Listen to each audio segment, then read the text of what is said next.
There's certain things professional traders just do better than retail traders. That's not to say a home trader or retail trader such as yourself can't do the same things that professional traders are doing, but unless you know what those things are, how are you going to copy them? That's what today is about. I have worked with and sat next to some of the best professional day traders in the world, and there were certain things they did that I simply do not see anyone doing in the retail space, and I will reveal those to you in this video so you can do the same. Now, the best thing about this is I won't just be saying a bunch of words to you or give you some instructions, because that isn't going to help you. I'm actually going to show you a live trade I took today where I actually did in real time the exact thing I'm talking about, so you can actually see what this thing is in a live market environment and see how it actually makes money. Doesn't get much better than that, right? So let's get into it.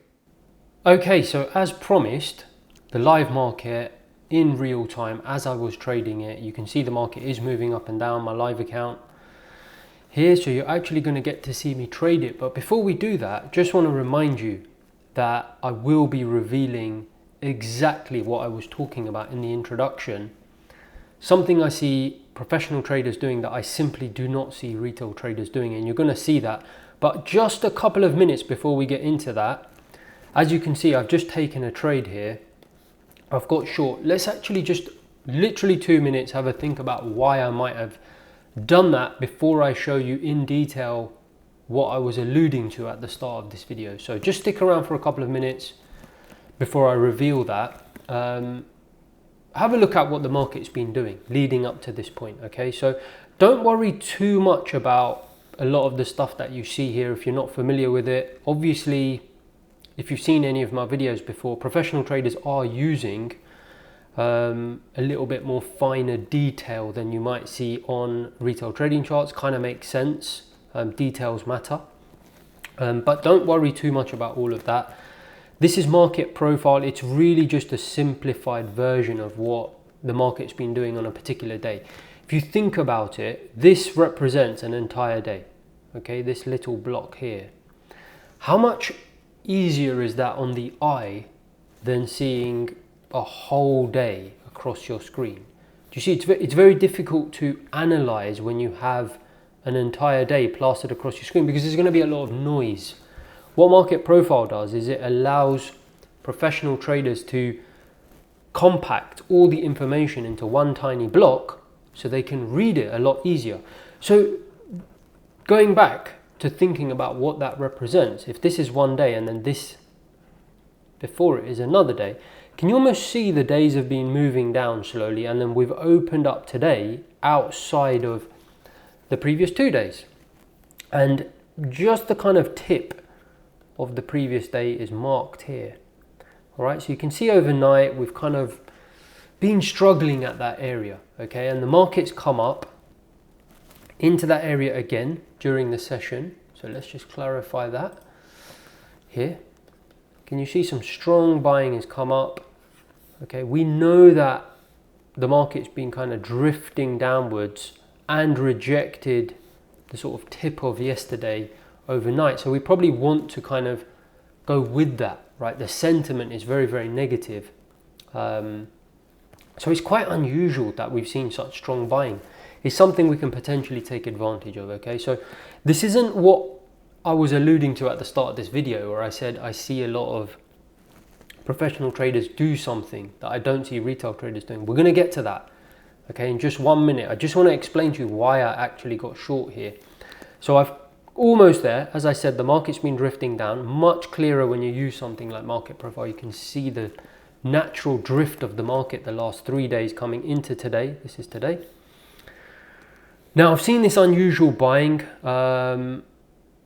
Almost seems like fictitious buying, in the sense that we know that the market is trying to move down, so it's unusual that we'd have such strong buying. Maybe we can take advantage of that. All right, so what we actually see is, as the market starts to turn around, we see a big amount of selling. Clearly that is these buyers throwing in the towel, right? They probably realized that it's unlikely the market is going to suddenly change tact, because that's not what it's been doing the last 2 days. So fairly confident in the existing sentiment that we're going to see some follow through, especially because it's the start of the session. So we've now seen these early buyers exit. Kind of makes sense that the landscape is clear now for us to get into the trade, right? It's all very logical what professional traders are doing. They're using data that kind of makes sense. Okay, buyers have come in, they've thrown in the towel, now it's time to get short. Do you see? It's kind of different to what a lot of retail traders do, where that information is just, they're just not looking at it, right? And obviously I've said that many times. That's something anyone can do, and you know, that's something you can look at some separate videos about. So I've entered short, okay? So you see why I've entered short, and I'm keeping it quite tight up here, just above the previous highs. So this area here, okay? Don't really want to see the market go too far above there, because I know there's a lot of buyers interested in that area, okay? Ignore the fact that the market it's a futures contract, so it does roll over. It just happened to be rolling over today, so just ignore the fact that my chart is reminding me to roll over my charts. Now, here is the point that I was talking about at the start of the video. Something I see no working from home traders or retail traders really think about, and it's not something they can't do.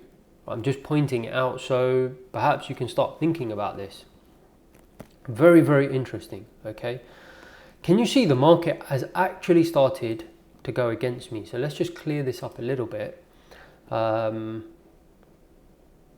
think we're pretty much there, aren't we? So you can see we're almost at my stop, right? So I'm down about 1300, minus 1300. Can you see that's my stop? We're so close to it. But one thing I've noticed as we come into my stop, if you look at the actual buying taking place here, can you see it's all single digits, very, very lackluster buying. There really isn't much buying taking place here. So what I see a lot of retail traders doing is they start sweating, right? They're like, oh my God, you know, basically my stop's going to get taken.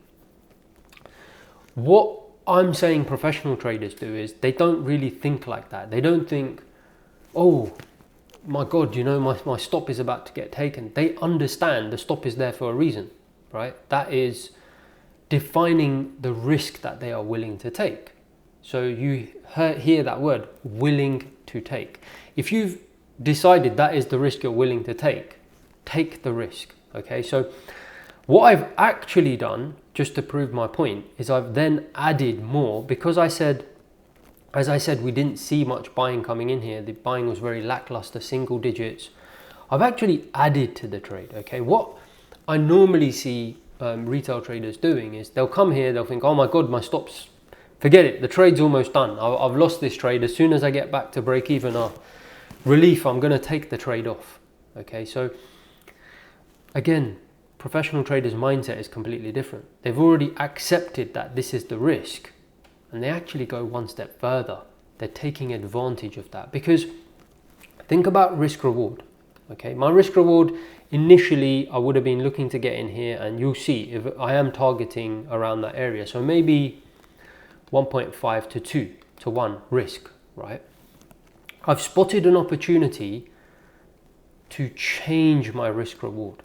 And I don't want to get overly complex, but end of the day, we are now at the professional end of the spectrum. So if you want to really be successful at this, you're going to have to start thinking about these things. There's no other way. So I'll try and talk about it in an easier way as possible, you know, not too intense, but risk reward is very dynamic. It's always changing. Again, another point that I wanted to make, because at the start I said that, you know, the way retail traders are thinking, it's very different to how professional traders are thinking. Retail traders think of risk reward as static. You know, oh, I've got a 2 to 1 risk here, and so on and so forth. As I did at the start, you know, this 2 to 1 risk, 1.5 to 1, 1.5 to 1.2 to 1 risk. Professional traders realize risk reward is very dynamic. It can be changed. There's opportunities to change as the market evolves. So you see here, the market gave us clues that maybe there was another opportunity to enter even though we're very, very close to our stop, we had the evidence, I re-entered. What's that done? It's changed my risk reward. Do you see, it's suddenly changed. It's increased my risk reward because I'm now entering at this price and I'm now targeting this price. Whereas initially I was at this price and so do you see, it's actually improved my risk reward, okay?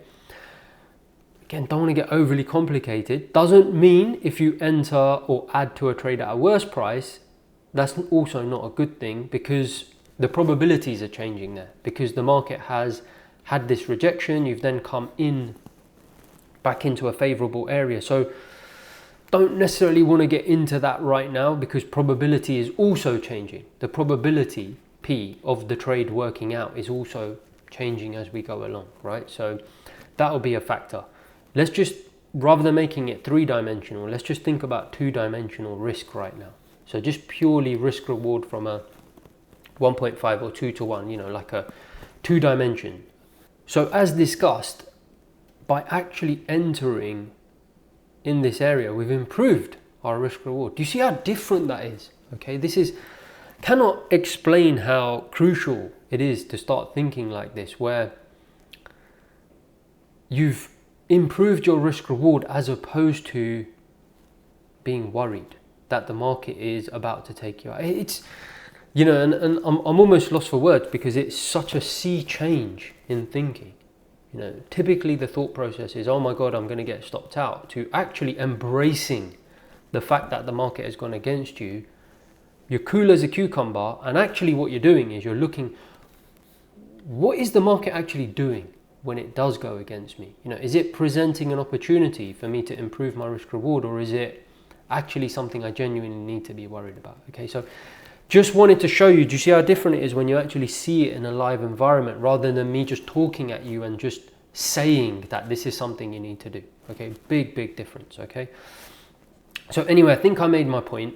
We've now almost basically come back to break even. Do you see, we're almost virtually at zero. We were at kind of minus 1300. We're now back to almost zero in terms of the P&L. There you go, just hit zero. See that? Now slightly positive. This is where most people would close the trade, because they say, oh, thank God, you know, my stop nearly got taken out. I've come back to break even, that's it. Complete beginner mistake, okay? Could be the difference between you being a profitable trader and not a profitable trader, because at the end of the day, the market's gone up. It's not hit your stop for a reason. We've seen evidence that, you know, the buyers are not really having much conviction up there. So why shouldn't it continue going down? You know, why should you close your trade at break even? Why shouldn't you be adding to the trade?